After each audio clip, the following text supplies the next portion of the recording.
Hello.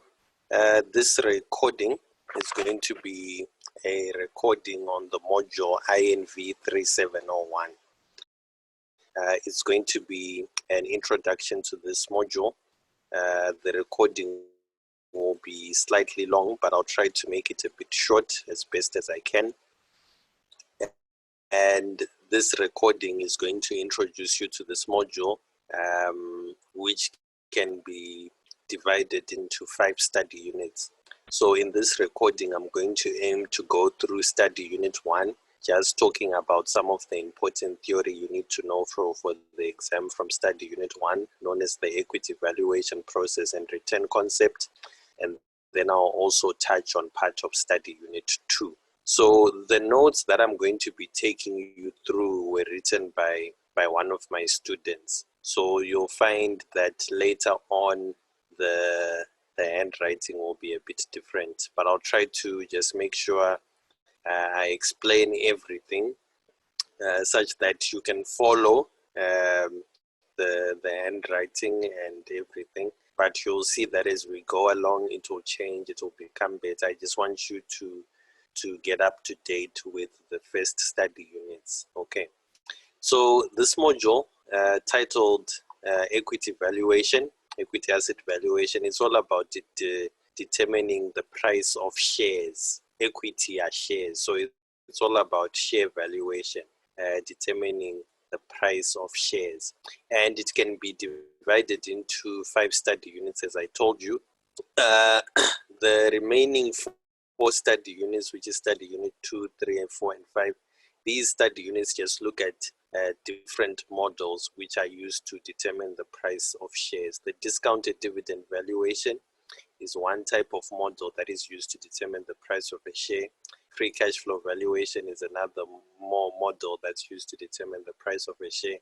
So is residual income valuation, and so is market-based valuation price multiples. Okay.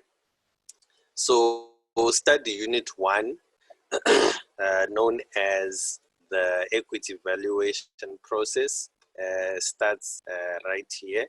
So I'm just going to take you through some of the important things you need to know in the first study unit. So like I'm saying, this module can be divided into 5 sections. So the first study unit in the module touches on chapters 1 and 2. The second study unit touches on chapter 3, the third study unit touches on chapter 4, the fourth study unit chapter 5, and the fifth study unit chapter 6.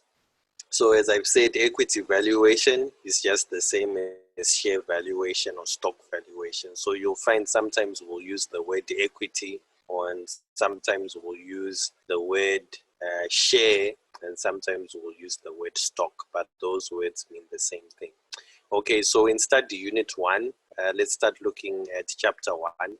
So equity valuation process. So the first thing you need to know in study unit 1, which is equity valuation process, right? Study unit 1 is made up of 2 chapters, so I'm looking at the first chapter. The first thing you need to know the uses of equity valuation, right? So the first use of equity valuation is to infer market expectations, right? This means, let's say you want to see what investors think about the price of a share and so forth. We can determine the price of a share, and then that can tell us what investors and people in the market are thinking about the price of the share, whether the share price is high or low. So the first use of equity valuation is to infer market expectations. So they do ask these uses in the exam. The second use of equity valuation is evaluating corporate events. For example, you might calculate the price of a share before a merger or an acquisition, and then you can calculate it afterwards, and then you can see the difference in share price just to see whether individuals in the market think the corporate event added value to the company. The third use of equity valuation is to issue fairness opinions, and this might happen if you have 2 companies that want to conduct some type of business, but they are not sure if either party is going to do a fair job in evaluating the shares of the individual companies. So you can look for third parties to calculate the share prices for you, right? To issue their own opinions as unbiased third parties. So this is the third use of equity valuation.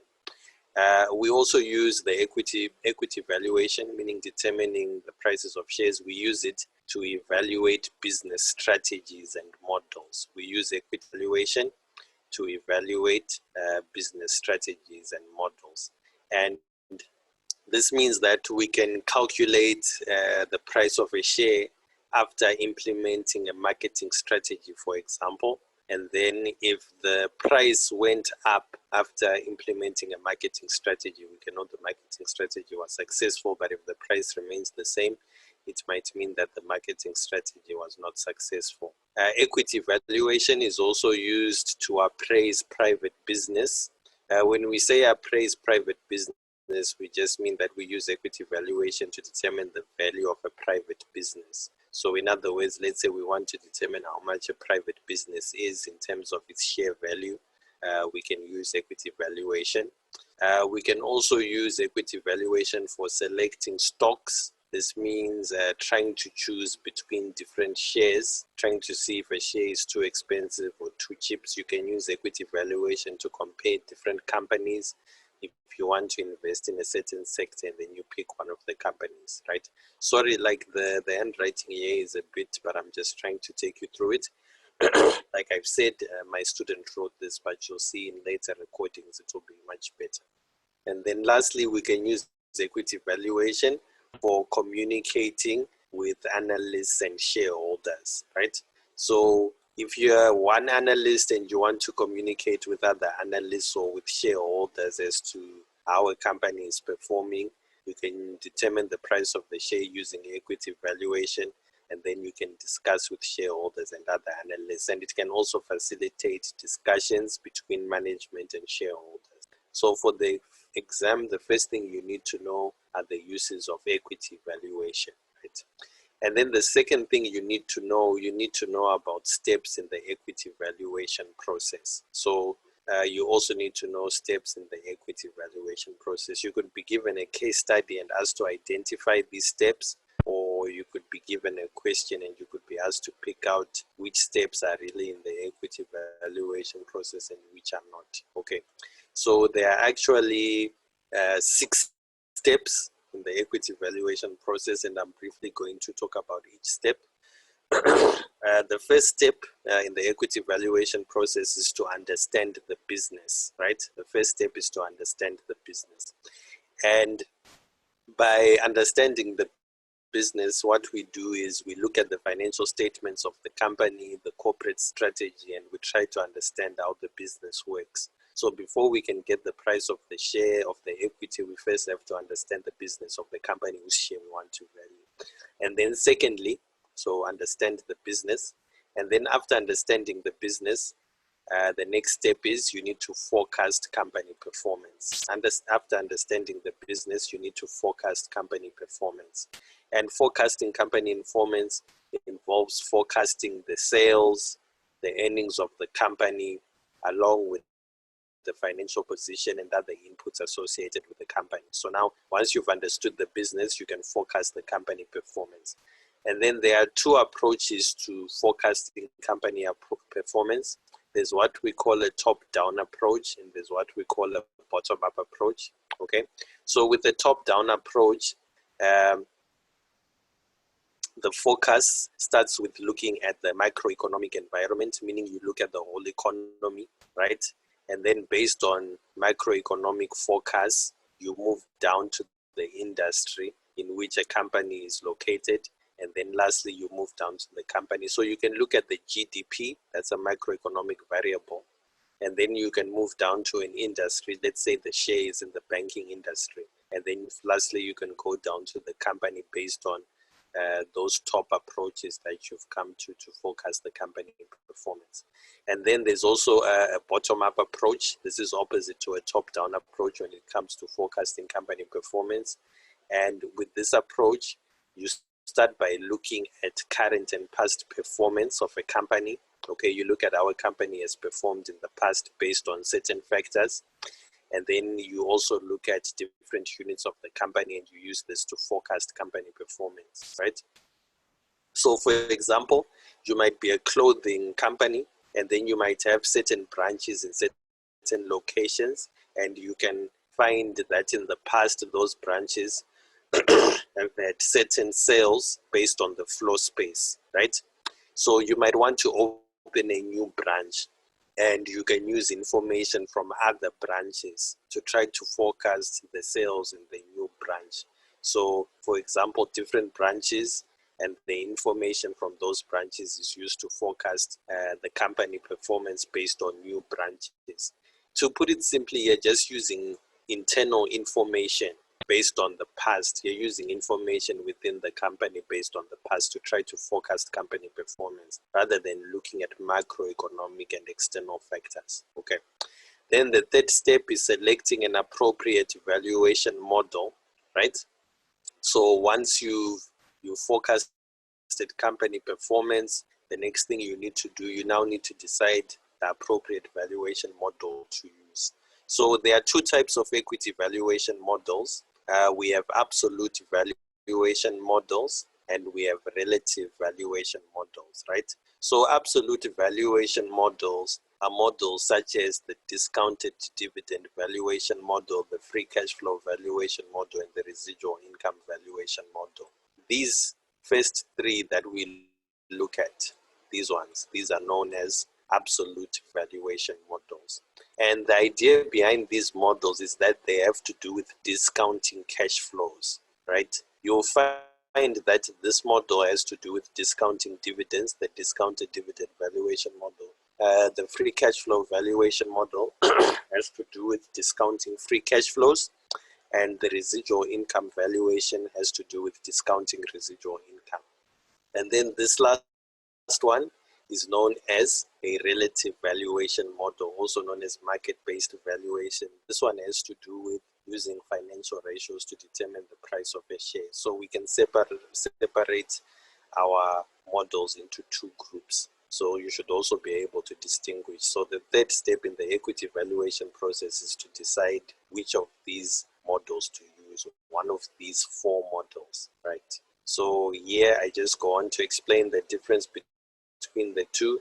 Absolute valuation models involve discounting future cash flows to determine the price of a share, whereas relative valuation models involve determining if a share is fairly priced by comparing it to another measurement. So this involves financial ratios, this involves discounting cash flows. Absolute valuation involves discounting cash flows, relative valuation involves using financial ratios and comparing between which share is more expensive and cheaper based on financial ratios.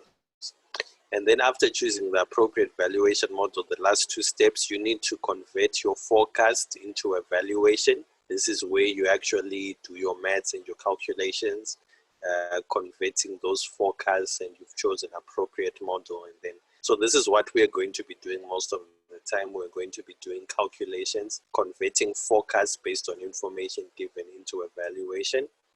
And then the sixth step is applying the analytical results of the valuation in the form of a recommendation and a conclusion. So this is where you decide whether or not to buy a share, whether the share is cheap or expensive. This is where you infer market expectations. This is where you now apply those uses of the equity valuation process based on the result that you got. Okay. So the next thing you also need to note in the first chapter, which is under the first study unit, is the different definitions of value. We use different definitions of value in this module. So determining value perspectives, or the different types of value, right? So you're going to be coming across what we call the intrinsic value of a share, or the intrinsic value of an asset, right? So this is the first type of value we're going to be coming across.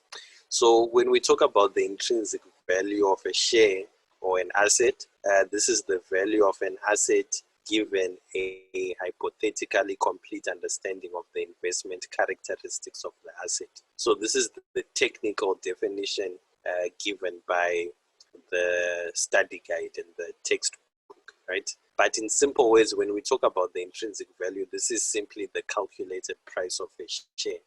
When we calculate a price of a share, what we are actually calculating is the intrinsic value. We have a set of hypothetical information, and we're using that information to get the value of a share, and we call that value an intrinsic value.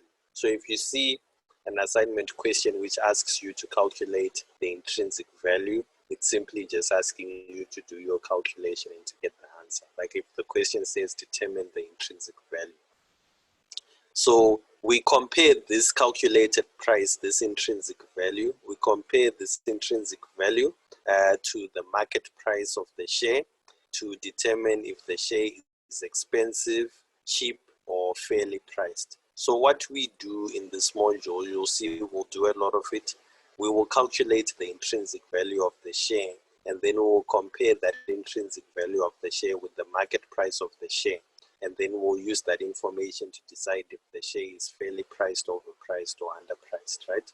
So the second type of value you need to know about is what we call the going concern value or the going concern assumption. Okay, so the going concern value of an equity is the value of a company assuming the going concern assumption, right? So the going concern assumption is the assumption that the company is going to be operating into the foreseeable future.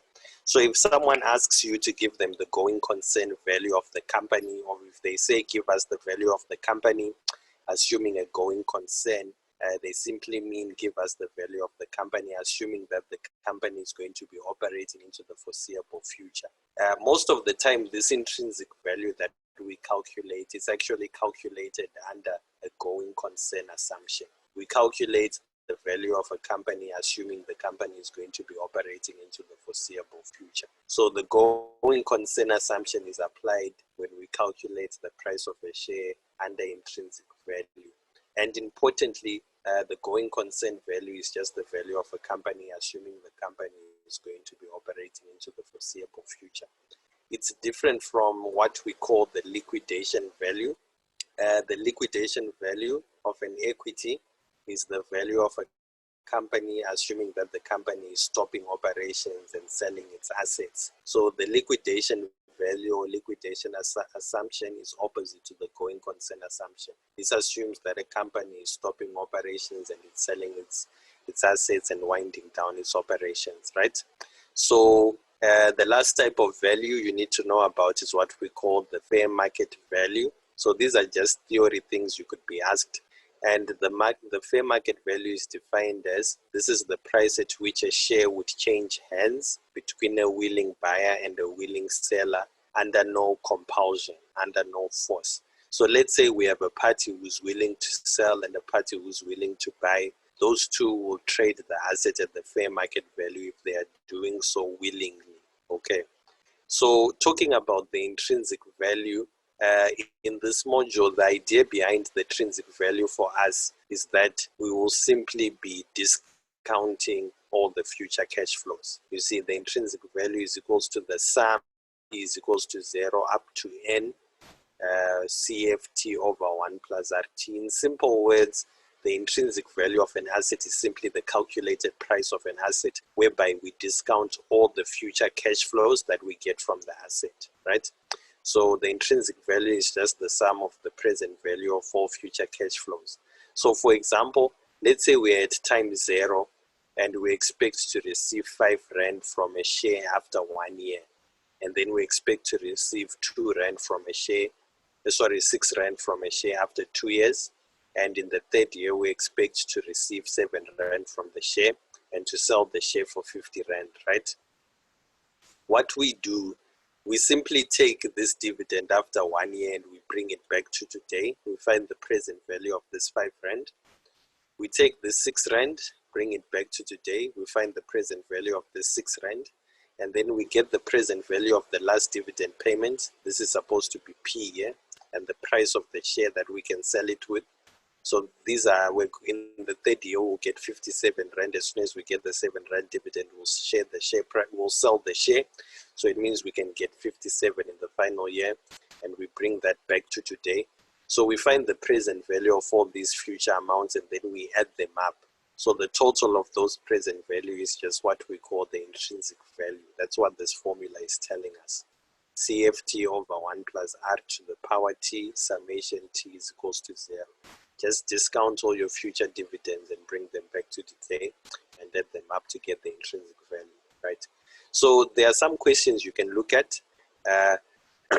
just to help you to understand. You can look at assignment 1.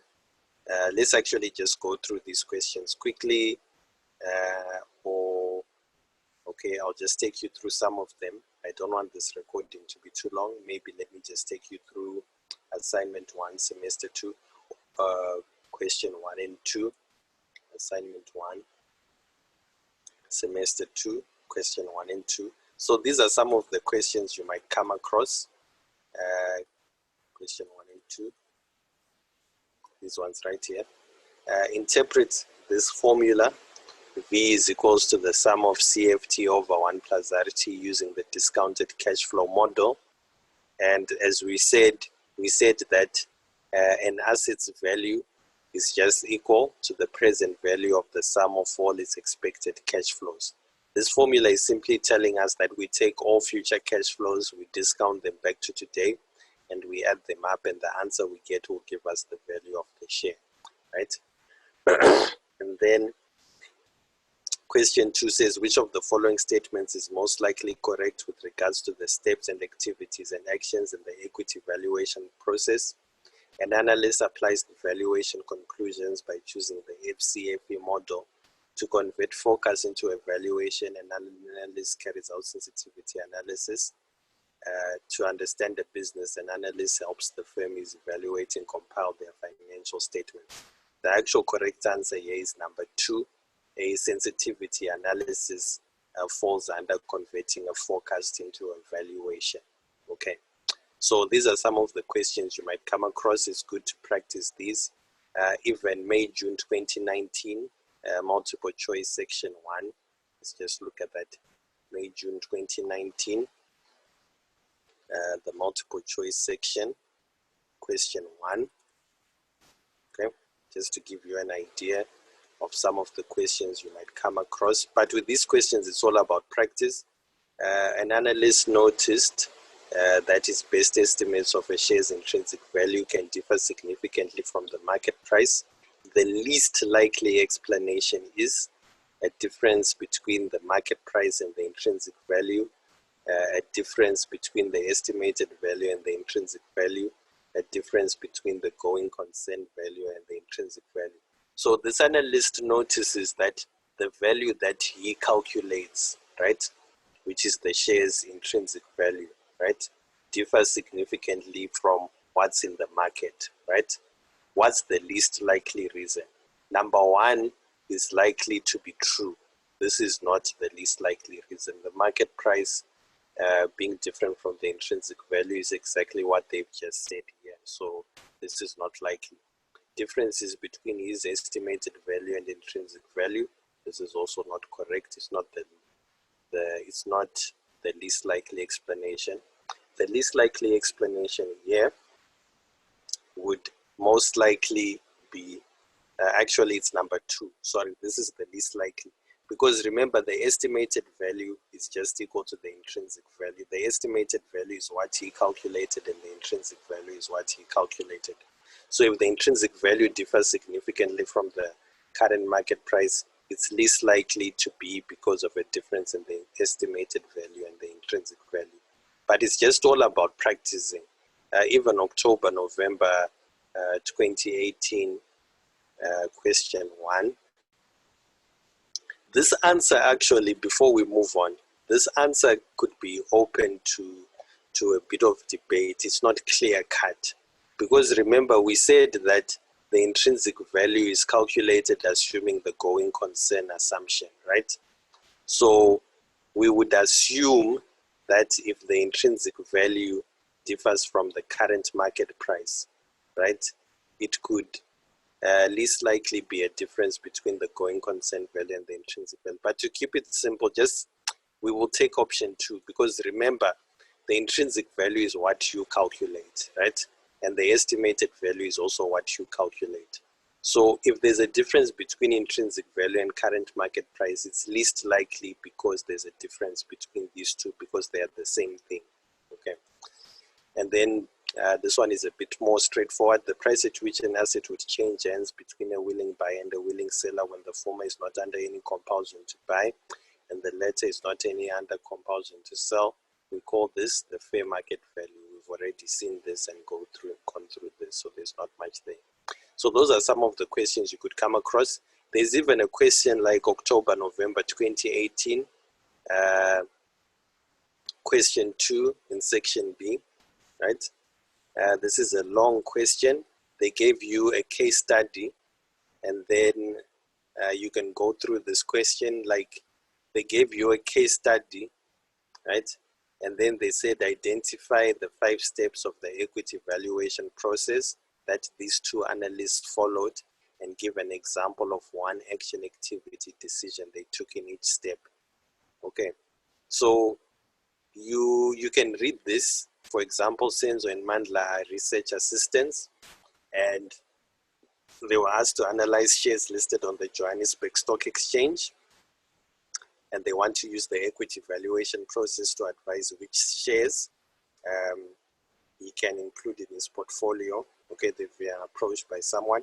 So they start by looking at international and national macroeconomic forecasts, and they make a summary of all economic factors and past global economic events, and they include the global financial crisis, and they decide, and with all the uncertainty in the financial markets, they should only consider 3 industries: healthcare, food, and beverage. So the first step here is understanding the business. They've picked 3 businesses, and they've tried to understand these businesses based on external information. And then they've also done an industry analysis to try to understand these businesses, right? And then after that, they've looked at each company's corporate strategy, financial reports, and the quality of the earnings. So, and then they forecasted sales, earnings, and dividends. So this is the second step. Here they were forecasting company performance. Remember, first step is understand the business. The second step is forecast company performance. And then the third step is choosing the appropriate valuation model, which is this part. Senzo believes that using relative valuation models to estimate intrinsic value of the top 5 companies is more reliable. So here, and Mandla suggests using price to earnings models. Here they're choosing the appropriate valuation model. And Senzo and Mandla perform sensitivity analysis. So now they're converting the valuation model into an actual valuation. That also involves a sensitivity analysis. And then after that, the last step, so part 4 is the sensitivity analysis and estimating the intrinsic values, right? And then that's part 4. And then part 5 is making the conclusion. They find that 3 of the shares to be overvalued and 2 to be undervalued, and they make a recommendation. So you also need to be able to pick those things out from a case study such as this one, okay? So those are some of the important things you need to be able to look at. I know the questions to do with intrinsic value, market value can also be a bit confusing at times, but you need to be comfortable with picking those things out. So you can also just take some time to go through these questions again, just to help you to understand them further. So what I'm going to do, I'm going to stop this recording right now because I've covered chapter 1. In the next recording, I'm going to take you through chapter 2, and I'll take you through return concepts, and hopefully I'll also start looking at part of study unit 2, which falls under chapter 3. So thank you for listening to this first recording. I hope it's been helpful. It's just been a summary of some of the important things you need to know from study unit 1. If you have any question with regards to this first study unit, please feel free to let me know. Give me a WhatsApp or a shout. I might not always be able to respond promptly, but I'll try to get back to you as soon as I can.